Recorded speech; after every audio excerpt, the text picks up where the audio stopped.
Entonces, ahora veamos. Bien, gracias. Bien, buenos días a todos. Agradecemos su presencia a esta mesa y tengo el gusto de presentar al doctor Francisco Javier Cárdenas Ramírez de la Universidad Autónoma de San Luis Potosí, quien nos presentará la Virgen de Aránzazu de Cristóbal de Villalpando en contexto y estudio iconográfico. Es la mesa de arte 2. Bienvenidos. Adelante, Paola. Voy, solo la comparto. Sí, por favor, no olvides el sonido. Gracias.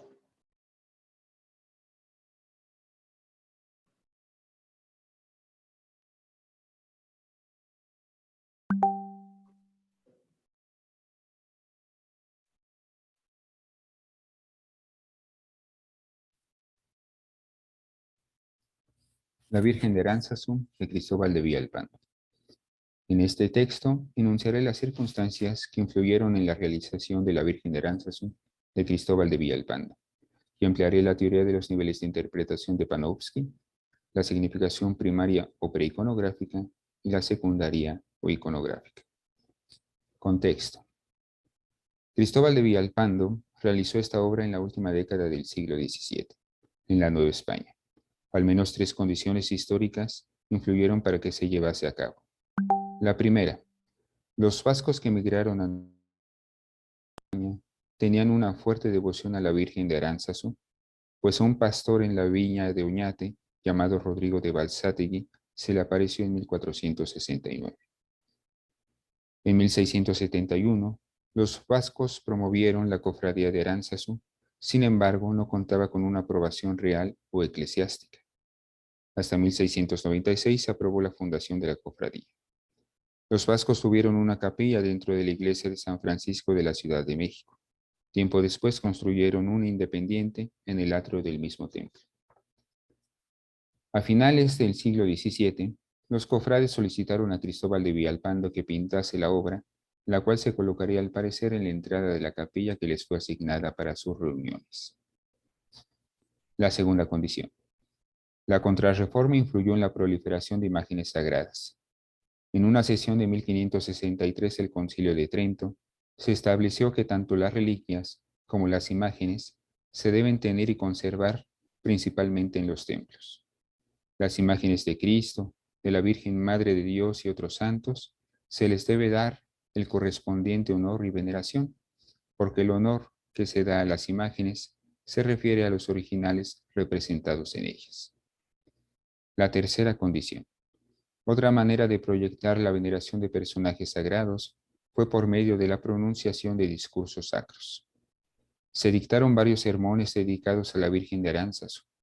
Uno de ellos es el titulado Sermón de la milagrosa aparición de la imagen santa de Aránzazu, que predicó Fray Juan de Mendoza Ayala en 1685. El fraile relata el milagro y destaca que Aránzazu es la Virgen que puede realizar todos los milagros, y la compara con la Virgen de los Remedios y con la Virgen de Guadalupe. Asimismo, dice que esta advocación representa el amor y el cariño supremo de Dios. Así la Hermandad y la Cofradía de los Vascos en Nueva España y la Contrarreforma por establecer el culto a las imágenes, con ayuda también de los sermones, influyeron para que se realizara esta pintura que hoy se encuentra en el Colegio de Vizcaínas de la Ciudad de México.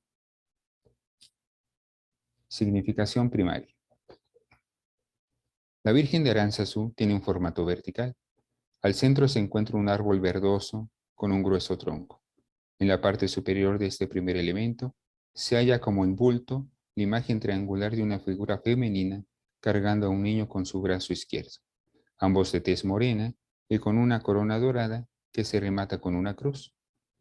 La corona de esta figura triangular irradia luz. Alrededor de esta hay 2 estrellas y varias aves. Una campana grande cuelga de una de estas ramas del lado izquierdo del árbol. Abajo, recargado a la izquierda, se encuentra sentado un pastor que tañe un cuerno, y a sus pies varias ovejas. En el fondo se representan 4 construcciones, un pequeño río y varias personas. Significación secundaria. Como ya lo había apuntado Francisco de la Maza, la pintura de la Virgen de Aránzazu representa el momento cuando ésta hace su aparición en la viña de Oñate, España.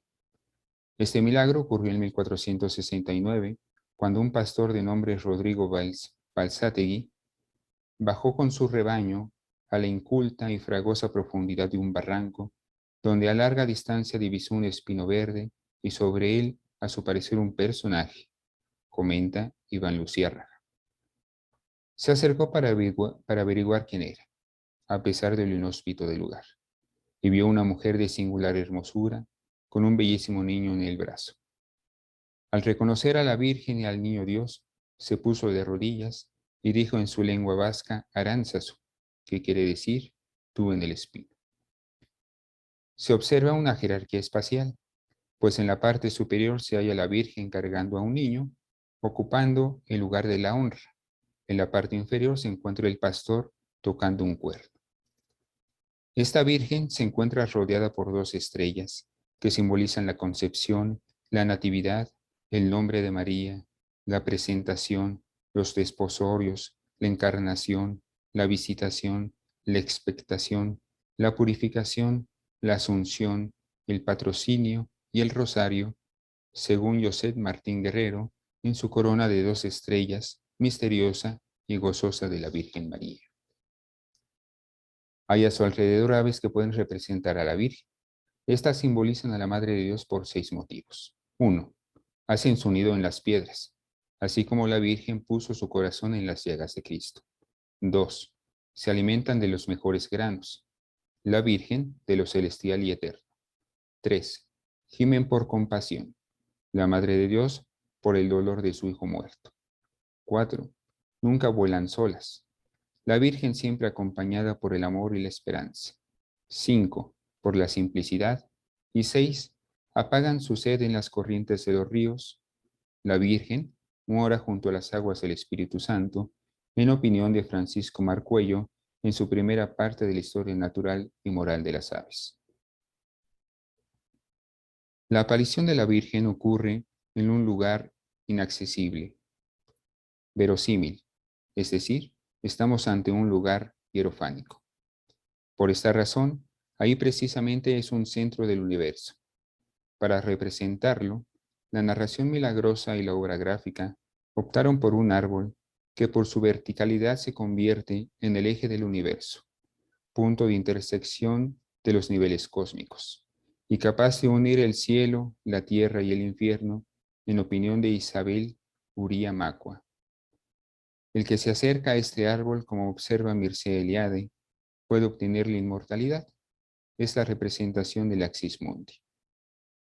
Además, observamos a un pastor, quien es la guía terrenal de su ganado, de los hombres, quien debido a su conocimiento puede acceder a lugares secretos e inaccesibles y capaz de encontrar en ellos una manifestación divina, en este caso la Virgen. Este es un conductor espiritual, como se puede leer en las Sagradas Escrituras, en particular en Jeremías. Y os daré pastores según mi corazón, que os apacienten con ciencias y con diligencia. Este pastor guía conduce a una visión celestial, que el hombre puede alcanzar a través de un árbol que una los 3 espacios religiosos y que represente el eje del universo. La campana puede significar la voz de los predicadores. En un sermón se hace la siguiente comparación. La campana se forma de metal duro, y el predicador ha de tener firmeza en el celo. La campana tiene de hierro la lengua, y el predicador ha de tener constancia en las palabras, pero cuando sea oportuna la importunidad. Esta misma idea ya la había considerado San Pablo en la primera carta a los Corintios. En suma, la Virgen de Aránzazu, de Cristóbal de Villalpando, se realizó debido a la comunidad vasca que conformó la cofradía de Aránzazu. Asimismo, se difundieron sermones que versaban acerca de la Virgen de los vascos, debido en gran medida a las ideas de la Contrarreforma. Esta obra pictórica de Villalpando representa imágenes que bien pueden tener otro significado más allá del literal. Es una pintura Es un lenguaje simbólico que forma un discurso aparicionista de la Virgen de Aránzazu. Muchas gracias.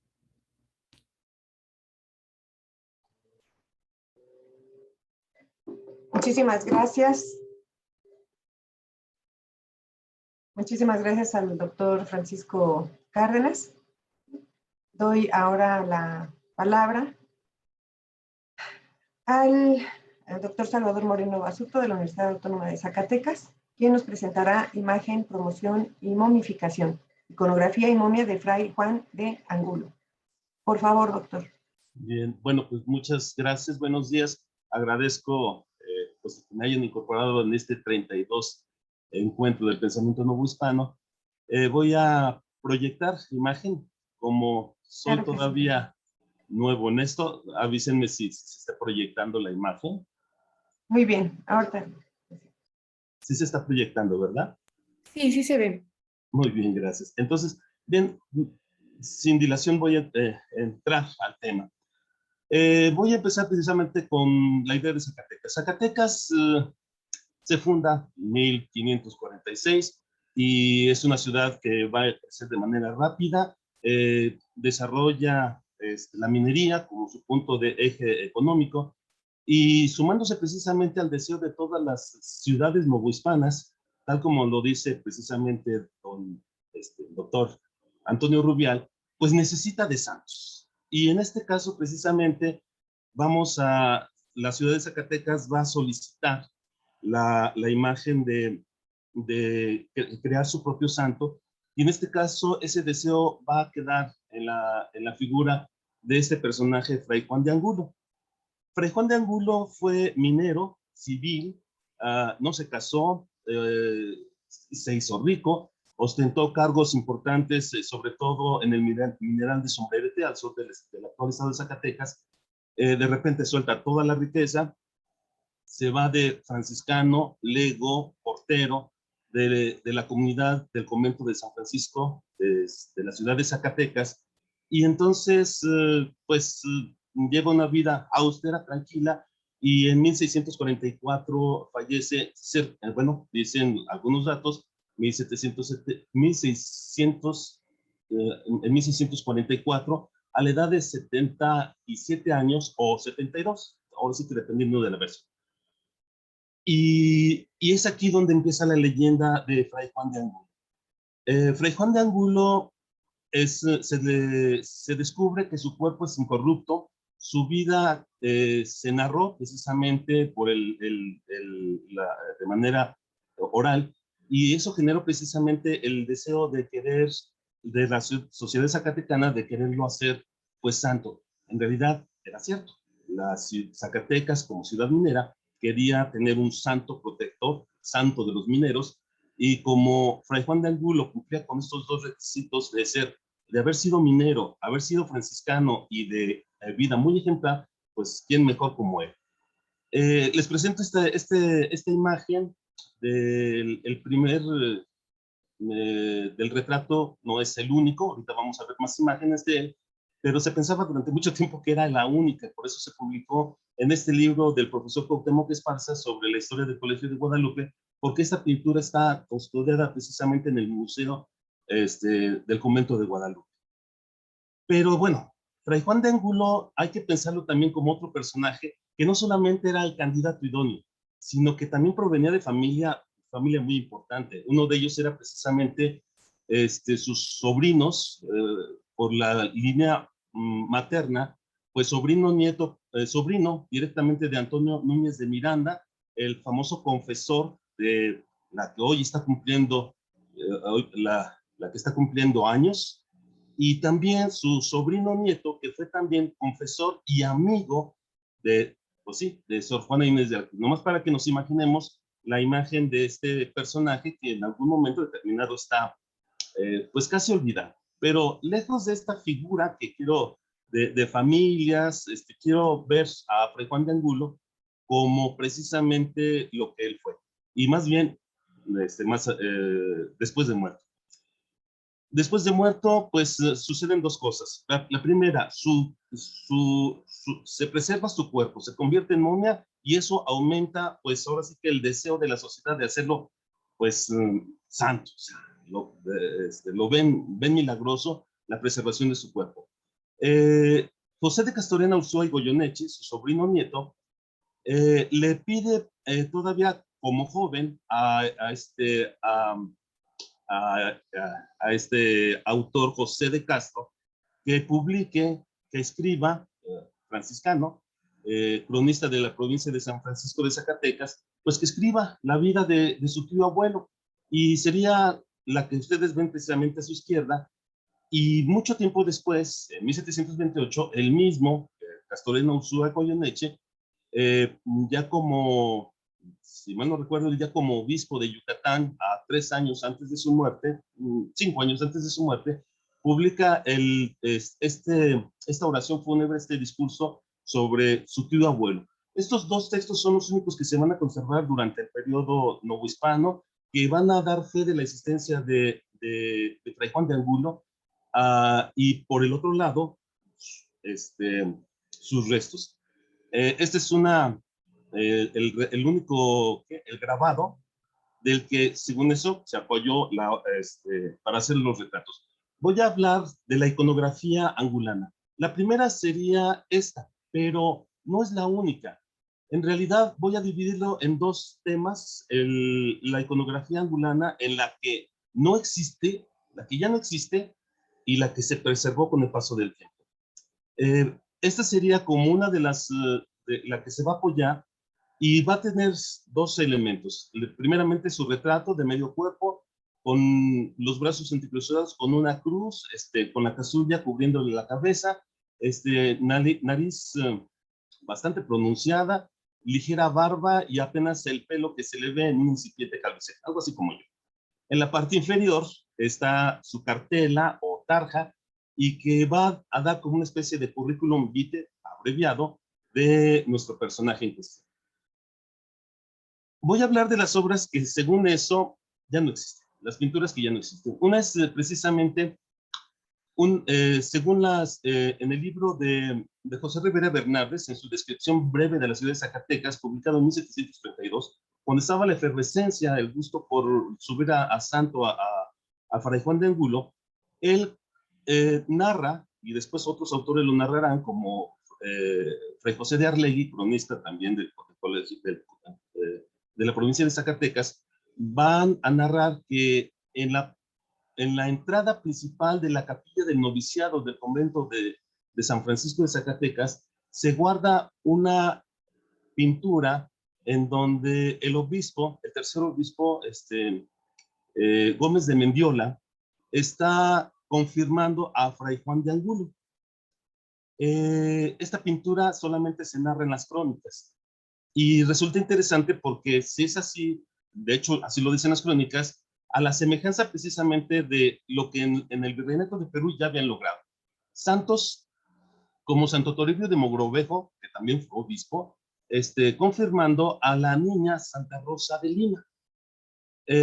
Así que en realidad se puede comparar esta pintura, estos grabados que les estoy mostrando, con lo que pudo haber sido sustituyendo, diría la sociedad zacatecana. Bueno, si allá en el Perú ya tienen a un santo obispo que está confirmando a una santa, ¿por qué no acá en la Nueva España un candidato a la santidad como fue Francisco Gómez de Mendiola, que ya para esos tiempos ya era también candidato a santo, y que pudo haber confirmado al niño Juan de Angulo? En realidad, históricamente, pues eso no pudo haber sucedido, ya sin entrar en muchos detalles, pero la opinión devocional de la época, pues así lo solicitó por 2 pequeñas razones. Gómez de Mendiola hizo un viaje, su último viaje a la ciudad de Zacatecas, y aquí en la ciudad de Zacatecas murió, y después se descubre que es momia también. Entonces, pues va a desatar toda una efervescencia. Otra pintura que también puede ser muy parecida es la que se guarda precisamente en la sacristía de Catedral de Guadalajara, como esta que se le llama precisamente el cuadro del Milagro del Alacrán, que es el retrato de Gómez de Mendiola, dándole un alacrán a un mendigo. Así es como pudo haber sido aquella pintura. Otra pintura que también se menciona que también se conservaba en el convento de San Francisco era el retrato de Gómez de Mendiola, y en la tarja, es decir, en la tarjeta de la parte inferior, se menciona que había confirmado al joven Juan de Angulo. Son obras que ya no existen. Esta es la momia de Gómez de Mendiola, que también se sabe que está en la ciudad de Guadalajara. Esto va a ser muy importante, porque la relación entre Gómez de Mendiola van a ser muy similares. La vida de Angulo y de Mendiola son muy similares. Los dos fueron laicos, ricos, de repente se convierten en religiosos, no se casaron, tienen una vida virtuosa, la gente los quiere, etcétera, y los dos mueren ya grandes, y sus momias se preservan. Entonces, de alguna manera, la imaginería y la devoción popular, pues los vinculó. Voy a pasar a la segunda parte, que serían las pinturas que existen. Básicamente serían los retratos. Tendremos dos grupos, que serían los retratos que se custodian en Zacatecas y los que he encontrado precisamente en San Luis Potosí. ¿Por qué en San Luis Potosí? Porque la casa matriz de la provincia de San Francisco y Zacatecas se pasó, creo que a mediados del siglo XVIII, y también de manera gradual, al convento de San Francisco de San Luis Potosí. Entonces, no sería extraño de que la imagen de la promoción a subirlo a los santos se traslade también a la ciudad de San Luis Potosí, y encontramos precisamente estas 5 pinturas que, por lo que se puede ver, están realmente apoyadas en el grabado de Fray José de Castro. Y bueno, pues están así ubicadas. ¿Qué características tienen? Bueno, sí, muy apegadas al grabado. De las 5 que se custodian, las 2 de San Luis tienen su tarja en la parte inferior, su currículum vitae, y solamente la que está en el Museo del Convento de Guadalupe también solamente conserva su leyenda. No así las que se conservan en el Templo de Jesús y del Seminario de Susano de Zacatecas, que sigo preguntándome por qué está ahí, pero ahí está, afortunadamente. Y bueno, la del Templo de Jesús, aquí es una fotografía, bueno, del siglo XIX obviamente, donde aquí está el antiguo convento de San Francisco en la parte inferior, y allá arriba, este templo chiquito, era precisamente el templo de Jesús, de Jesús de Nazaret, que durante el periodo colonial formaba parte de la capilla del barrio de los indígenas, creo que de Tlaxcala, de los tlaxcaltecas, que estaba gobernada, custodiada por la comunidad franciscana. Pues es que la diferencia entre un templo y otro templo pues, era de menos de una cuadra. Entonces no sería extraño que todavía en este templo se conserve un retrato de un franciscano de aquí de este convento. Y bueno, ¿qué pasó? Y así se conservó. El resultado es de que la momia, los restos de Fray Juan de Angulo se conservaron, se dieron cuenta de que se momificó y aumentó el gusto por subirlo al santo, pero durante el siglo XVIII, desde 1733, que es cuando su sobrino nieto fallece, Castorena y Ursúa, la promoción devocional pues fue decayendo poco a poco, y bueno, pero se seguía promoviendo todavía. Había intentos, a veces con menor intensidad, pero existían de todos modos. Se sacaba la momia, se revisaba para demostrar que efectivamente tenía este grado de santidad, se volvía a guardar, y bueno, se daba de todo. En 1840 se denunció ante las autoridades ya del país, México, bueno, en este caso las autoridades de Zacatecas, pues que hubo un conato de robo de la momia que se guardaba en la comunidad franciscana.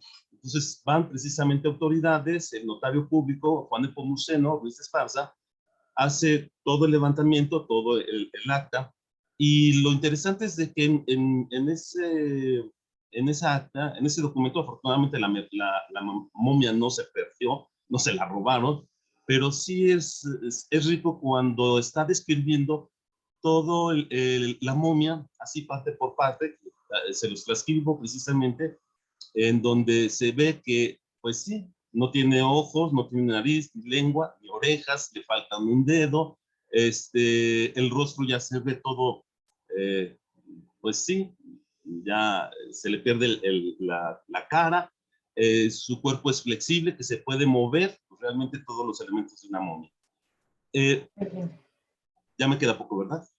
Sí, haga el cierre, por favor, gracias. Sí, entonces la momia se lleva al convento de Guadalupe y es actualmente donde se custodia por parte de la comunidad franciscana. Y algo que me llama la atención es precisamente que Francisco Goitia, el pintor zacatecano, hace una estancia precisamente al estar restaurando pinturas del Museo del Convento de Guadalupe, pero va a conocer y hace este testimonio. Para mi cuadro La Bruja, dentro de su propuesta pictórica, estudié a Fray Juan de Angulo al natural, y una vez terminado mis estudios, en los que pasé cerca de un año, empecé a trabajar la restauración. Esto es, que se sugiere que posiblemente Francisco Goitia se haya apoyado o en la pintura, una pintura que originalmente debió de haber estado en el convento de San Francisco de Zacatecas y que junto con la momia se trasladó al Colegio de Guadalupe, actual Museo Virreinal, y que más que se haya apoyado en la pintura, más bien debió de haberse apoyado en la momia. De ser así, pues creo que hay algunos elementos que pudiéramos hasta hacer con más profundidad una comparación visual entre aquella pintura de Francisco Goitia y la momia, que afortunadamente, bueno, la comunidad franciscana me permitió tomarle fotografías. Esa es la historia de este personaje. Hay mucho que trabajar. Muchas gracias. Muchas gracias por su participación, doctor Salvador Moreno. Seguramente habrá muchas preguntas al respecto. Bueno, vamos a, como hemos acostumbrado, vamos a dar la palabra al público al término de todas las exposiciones. Quiero ahora presentar a ustedes. Por favor, maestro Salvador, deje de compartir. Gracias. ¿Sí? Vamos a presentar a la doctora María Lorena Salas Acevedo. Ella es de la Universidad Autónoma de Zacatecas también y nos presentará su exposición Plano del trazo del antiguo templo de San Agustín. Bueno. Una pregunta, ¿cómo dejo de compartir? Cierre su presentación. Bueno, quite en share screen o en el botoncito verde, doctor.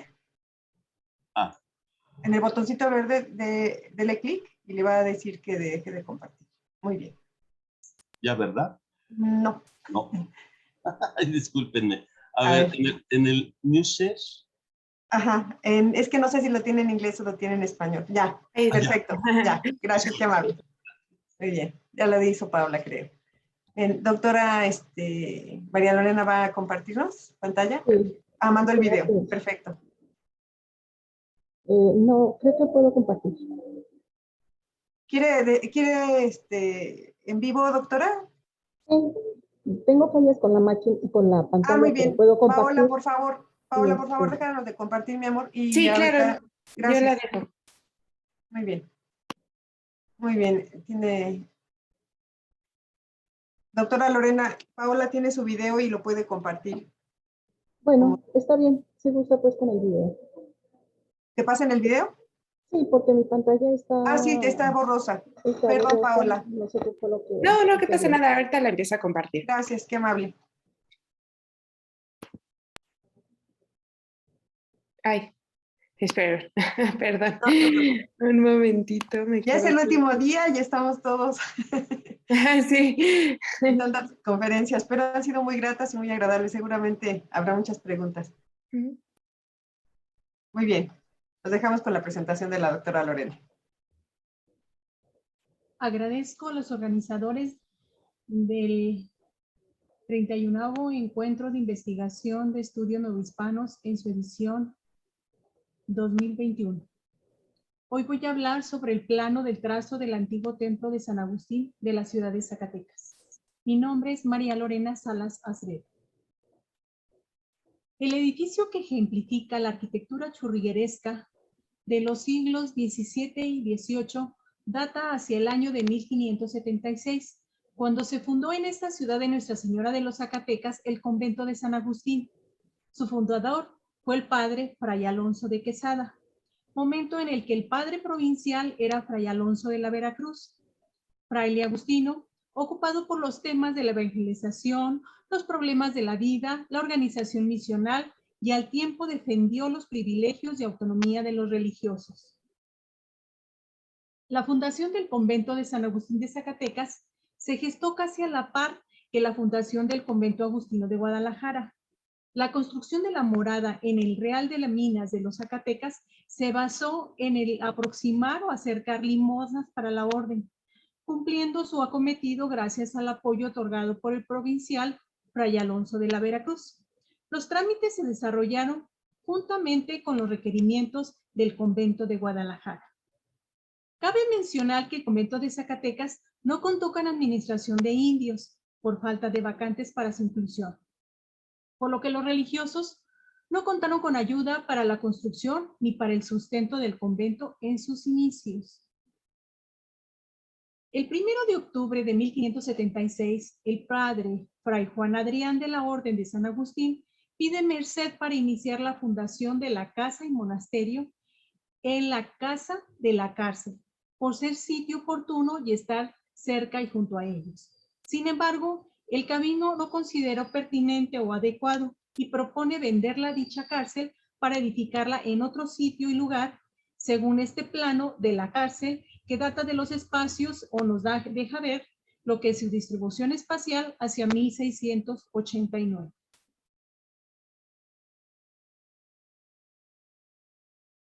En la parte que proponen el cabildo, nos dicen que debe de ser un sitio que esté cerca de la iglesia mayor de la Veracruz, de la iglesia de San Juan y el monasterio de San Francisco. Y por la parte y lugar que compraron, en este caso, no es congruente porque dicho edificio así se declaró que estaba en desuso y porque el sitio era pequeño y no tenía agua, además de estar avecindada a la iglesia y la cárcel pública. Así pues, en el año de 1577 se fundó la cofradía del Dulce Nombre de Jesús y Soledad de Nuestra Señora en la capilla de la Veracruz, basados en la fundación de la mencionada cofradía en hermandad con las ordenanzas y estatutos indicados. En 29 de mayo de 1579, los frailes del convento del Señor San Agustín realizan petición para que se les dé un lote de tierra que se localizaba junto a la iglesia.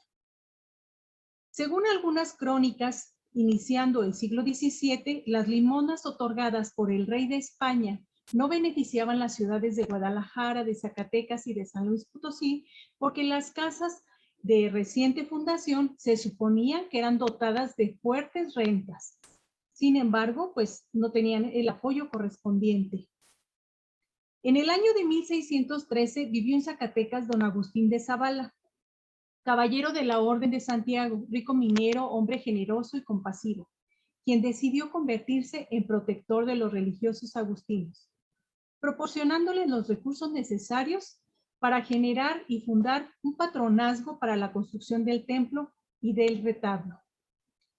Los agustinos, tras una vida de piedad religiosa, concluyeron su época o su etapa, debido a los sucesos políticos, las guerras de reforma, y con ello los conventos y los templos de la República pasaron a ser propiedad de la nación. En virtud de esta legislación, el general don Jesús González Ortega hizo denuncia y adquirió por un reducido costo la propiedad de este edificio, mismo que se convirtió desde 1863 en el Hotel Zacatecano o Casa para Huéspedes.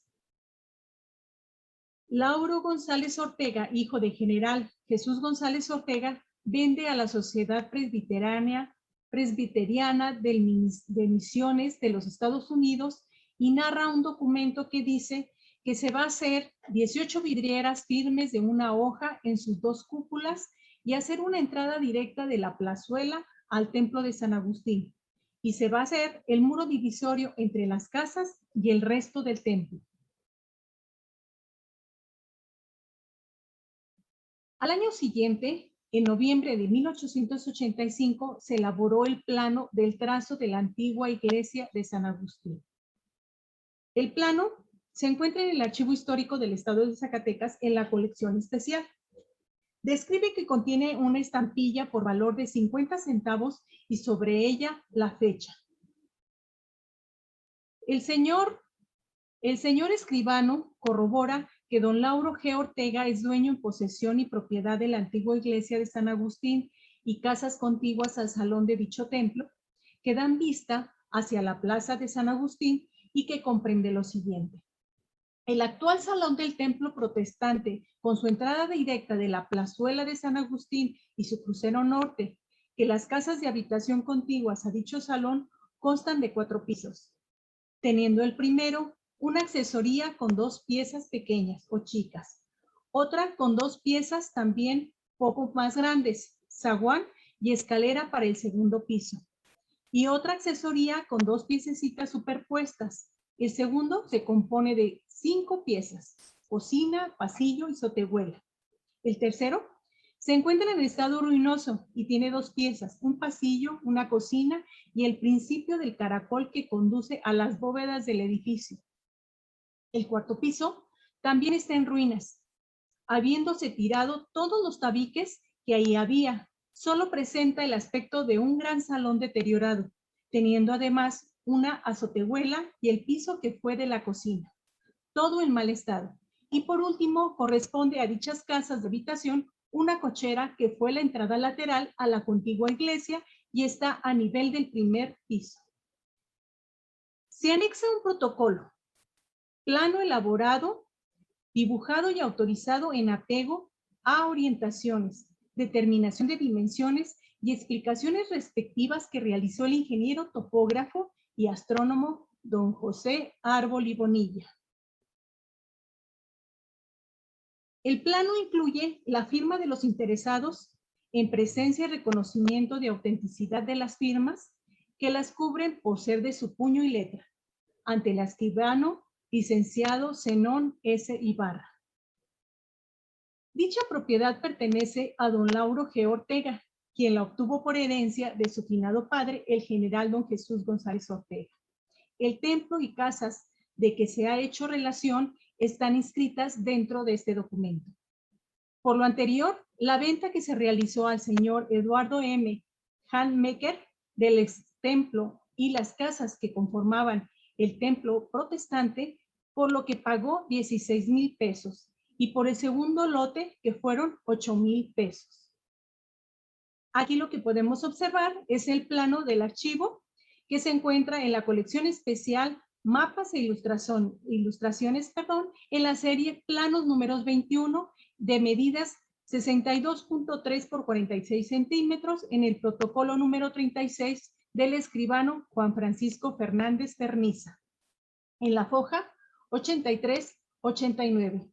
Muchas gracias por su atención. Muchísimas gracias. Agradecemos a todos los ponentes la puntualidad y pasamos ahora a la sección de preguntas. Yo también me uno a los aplausos virtuales de las exposiciones, ¿no? Y tenemos algunas preguntas, pueden elaborarlas a través del chat.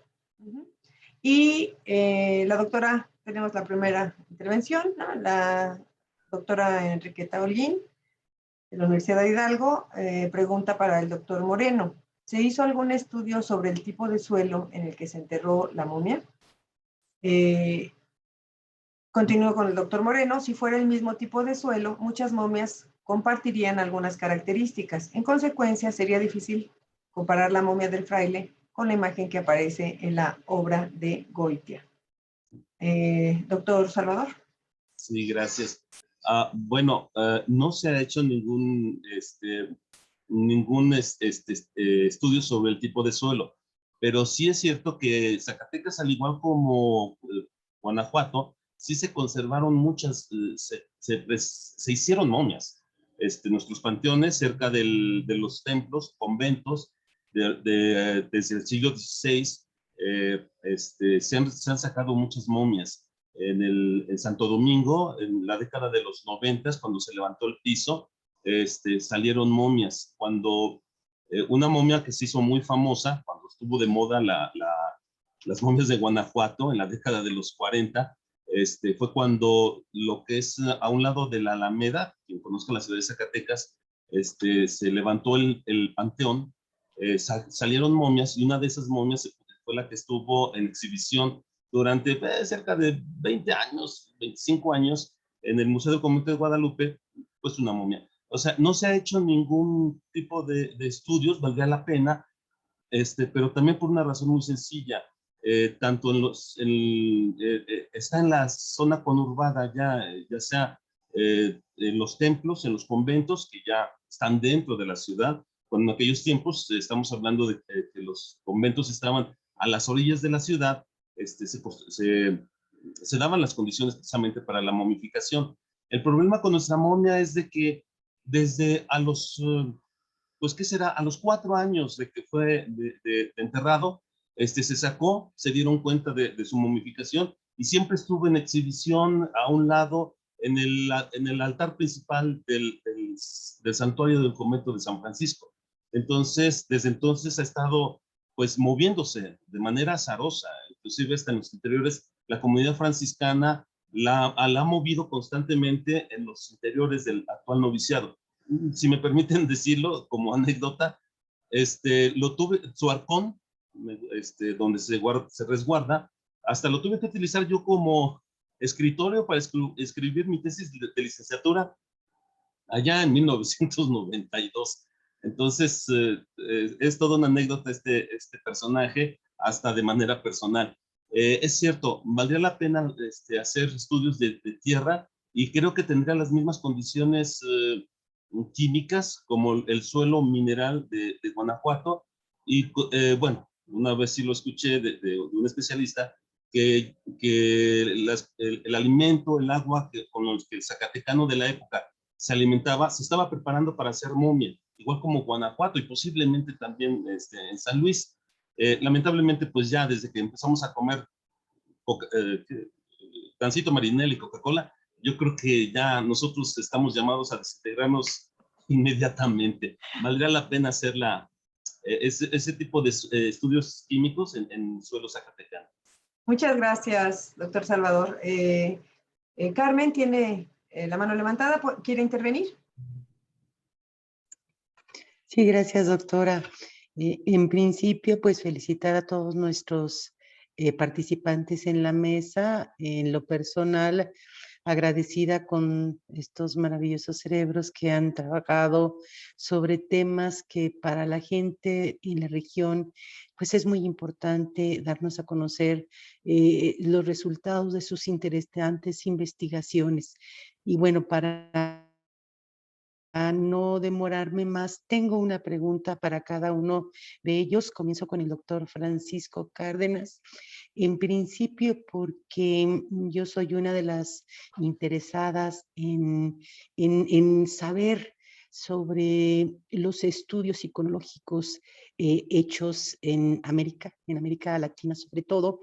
En particular, me interesó esta presentación porque pues yo quisiera preguntarle al doctor si el grado de profundidad de este método panofskiano fue o será o está pensado concluirse así en mayúscula, en el sentido de abordar estos 3 niveles de significación en cuanto al objeto de estudio revisado, como es la Virgen de Aránzazu de Cristóbal de Villalpando.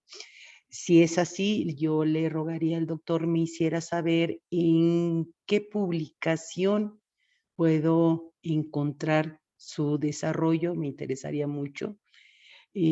Para el caso del doctor Salvador, también mis felicitaciones.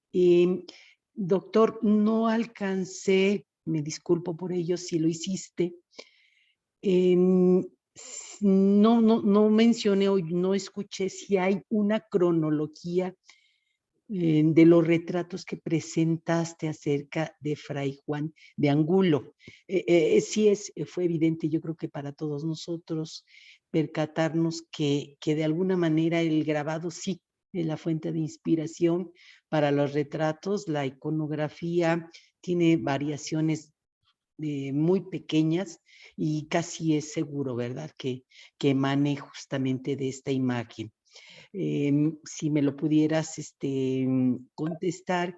Y para la doctora Lorena, además de felicitarla, pues me interesaría mucho como una persona interesada en conocer cada vez más acerca de la historia donde vive, de la cultura, del arte, la publicación donde aparece su trabajo, se lo agradecería mucho, doctora. Eso sería todo de mi parte. Gracias. Bien, pues damos respuesta pronta porque se acaba en unos minutos la mesa. Salvador, perdón, Francisco primero, ¿verdad? Francisco primero. Sí, bueno, rápidamente. Si este método iconográfico de Panofsky se puede completar con un estudio, haciendo un estudio de una obra, sí, pero hay que tener mucho cuidado, de hecho él mismo lo dice, que así como al utilizar este método hay que tener demasiada precaución porque se puede sobreinterpretar la obra y hasta lo compara con la vida. Tenemos que tener cuidado, frenar esa interpretación, así como frenar y tener cuidado con nuestra vida. Eso por un lado. Y por los estudios acerca de la Virgen de Aránzazu, pues no precisamente de la Virgen de Aránzazu, pero sí de Cristóbal de Villalpando, se encuentra el estudio de Francisco de la Maza, que es un libro básico. Y también recomiendo mucho aquellos sermones, que no son estudios, que se imprimieron en la Nueva España, que hablan acerca del milagro de la Virgen de Aránzazu, hablan acerca de su historia y hablan acerca también del grupo vasco. Realmente no conozco otros estudios actuales acerca de la iconografía de la Virgen de Aránzazu, que creo que los debe de haber. Por lo pronto, pues solamente recomiendo a Francisco de la Maza. Gracias. Espero haya contestado su pregunta. Salvador, por favor, y luego Lorena. Sí, trataré de ser breve. Sí, efectivamente no hay una cronología de las pinturas, son anónimas, no están fechadas. El único cuadro que tiene una referencia en el reverso es solamente una donación que se hace al templo del Cerro de San Pedro, de San Luis Potosí, a ese templo chiquito, y es lo único que hay. Pero estilísticamente se pueden identificar casi como en dos estilos el retrato de Fray Juan de Angulo. Los que son de Zacatecas, que prometen ser los más anteriores, representan a un Fray Juan de Angulo casi como yo, así medio pelón, en medio de su capucha, anciano, arrugado, mientras que los retratos de San Luis Potosí, los dos representan a un Fray Juan de Angulo, pues hasta güerito y rejuvenecido. O sea, eso suena interesante. Es posible de que se hayan formado, o posiblemente del mismo pintor, los dos que están en San Luis, o siguieron como una especie de tradición exaltatoria a la figura de Fray Juan de Angulo, también con un pequeño errorcito chiquito. Las pinturas de San Luis dicen que Fray Juan de Angulo fue portero de este convento de San Luis Potosí, cuando los datos geográficos no dicen que Fray Juan de Angulo estuviera en San Luis Potosí. Entonces, eso me ayuda a inferir que más o menos las pinturas de San Luis pudieron haber sido hechas en el siglo XVIII, a mediados del siglo XVIII, más para adelante, mientras que en los cuadros de Zacatecas pudieron haber sido hechos o a finales del siglo XVII o a principios del siglo XVIII. Muy bien. Es cuanto. Gracias. Lorena, por favor. Sí. Gracias, Carmen, por la pregunta. Agradecerles a todos los compañeros de la mesa. La verdad que temas muy interesantes. Y bueno, con respecto a la publicación... Perdón, Lorena. Lorena, sí, perdona. Te escuchamos muy lejos y muy bajo. Levanta la voz, por favor. Gracias. Sí, le pediría a Carmen nada más que nos pusiera en el chat sus datos, porque ahorita la edición está en el domicilio ya de la editorial para podérselas hacer llegar. Ah, muy bien. Sí, Carmen, escuchó que está que ponga por favor sus datos para que la doctora Lorena le haga llegar la información, correo electrónico y tal. Muchas gracias, doctora. Claro que sí, gracias. Muy bien. Bueno, sí, Carmen tiene levantada la mano. ¿Quiere intervenir nuevamente? Bien. No, doctora, no, doctora, no. Muy Perdón. bien. No se preocupe. Ahora la bajamos. Bien. Bueno, yo sí tengo una pregunta para Francisco Cárdenas. Fíjate que yo he escuchado diferentes pronunciaciones sobre Aranzazu, o sea, ¿cuál es la pronunciación correcta, Francisco? Según como está en los documentos antiguos, Ajá, es Aránzazu. Aranzazu. Ah, muy bien, voy a Ajá. corregir entonces mi pronunciación. Creo, bueno, así lo he visto con el acento en Ajá, esa sílaba. Salvador tiene levantada la mano, dime. Sí, doctor Francisco, primeramente, sí, me gustó mucho tu ponencia, felicidades. Y a mí me gustaría preguntarte así de manera directa por la figura del árbol, porque la Virgen del Refugio, una devoción muy novohispana, pero se arraigó mucho en Zacatecas, con la pintura pues la más antigua, y luego precisamente en Acámbaro, en Guanajuato, pues está el santuario. ¿Por qué me refiero a la Virgen del Refugio? Porque resulta que sus orígenes devocionales e iconográficos, que también más bien vienen de Italia, sus orígenes están en la Virgen del Encino, y que también es una virgen que se aparece misteriosamente en un árbol, en un encino, y por eso precisamente cuando haces la mención de que la Virgen de Aránzazu está en un árbol, pues también veo que es muy parecida a la Virgen del Encino, que después acá será la Virgen del Refugio. Me llama la atención el árbol en este sentido. No sé si te llame también la atención este dato de la Virgen del Encino. Pues sí, porque al fin y al cabo el árbol es un elemento simbólico que se puede interpretar a partir de esos semas, ¿no?, que tiene esa palabra árbol. Y realmente creo que muchas vírgenes tienen este elemento. No es un árbol, pero también la Virgen de los Remedios está en un maguey. Se aparece encima de un maguey. O sea, esa naturaleza, realmente hay que profundizar, yo creo que mucho más, de lo que significa ese árbol. A lo mejor no tanto un axis mundi como yo lo propongo.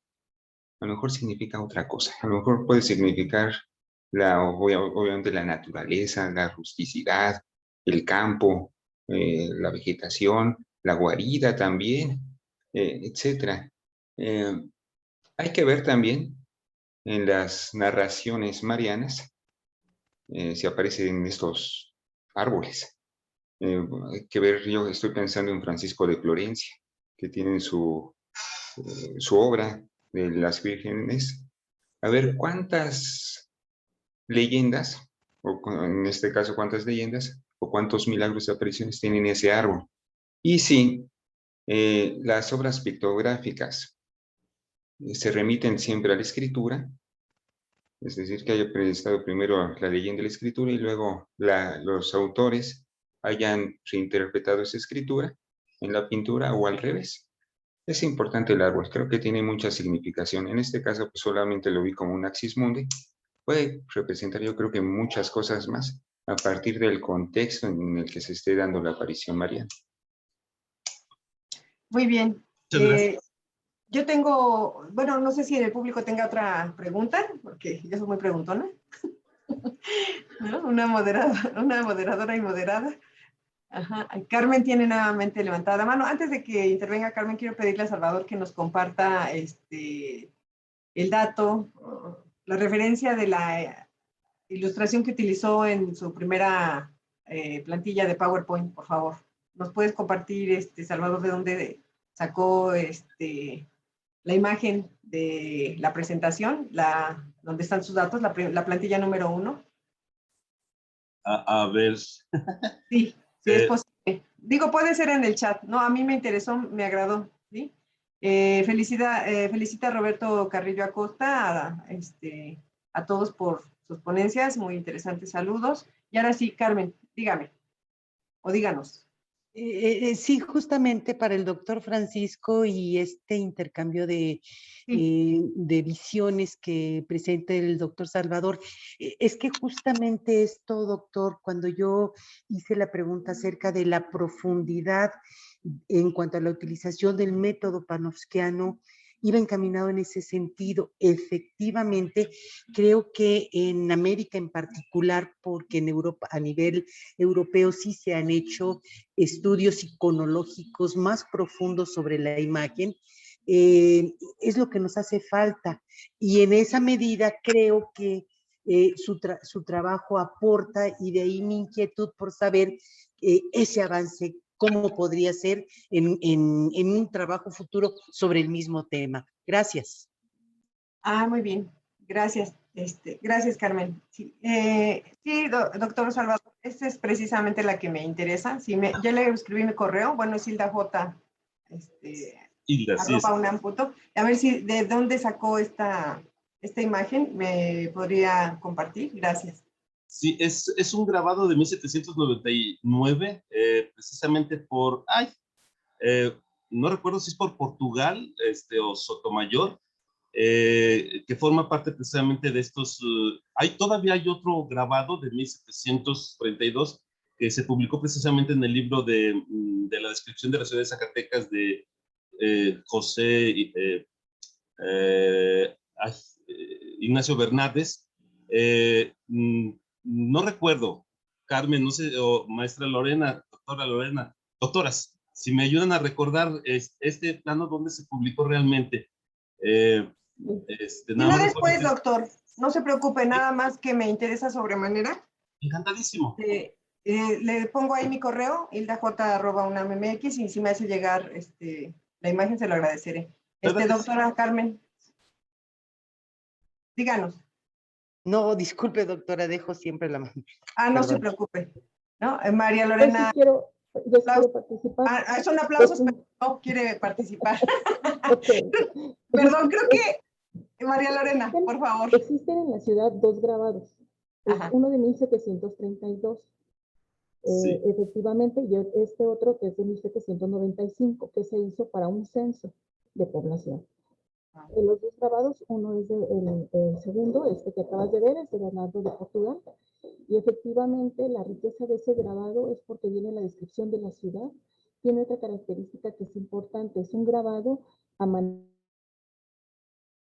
A lo largo del lecho del arroyo principal, el arroyo de la ciudad que viene a la mitad del grabado, es el eje para ver la parte norte, donde se ve el Cerro de la Bufa, que es esa parte donde se ve el crestón con el sol, y luego la otra vista, que pareciera estar invertida, que viene siendo el Cerro del Brillo.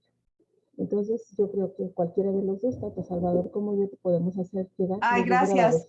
Muchas gracias, Lorena. Les comparto que tengo un libro donde se especifica y se trabaja a partir de la transformación de la ciudad que pasó en este periodo de 1732 a 1799 a partir de esos grabados. ¿Cómo fue el proceso de transformación de la ciudad en torno a ella? Gracias, Lorena. Pues sí, si nos haces llegar la referencia completa, te lo agradeceré. Estamos siempre en comunicación. Y bueno, vamos aunque hayamos preguntas, creo que felicitan a todos los ponentes. No sé si haya en YouTube felicitaciones, parece que es así. Y los invitamos a que pasen a las 12:10 a la conferencia magistral de música que presentará sobre música. Está en vivo, estará en YouTube, Ópera y Conquista, 2 aliadas al servicio de la Providencia, de Samuel Maynez, Champion, Conservatorio Nacional de Música. Bueno, están cordialmente invitados a las 12:10. Muchas gracias también por la asistencia. Paola Udelo, agradecemos enormemente la asistencia técnica. Bueno, nos seguimos viendo en el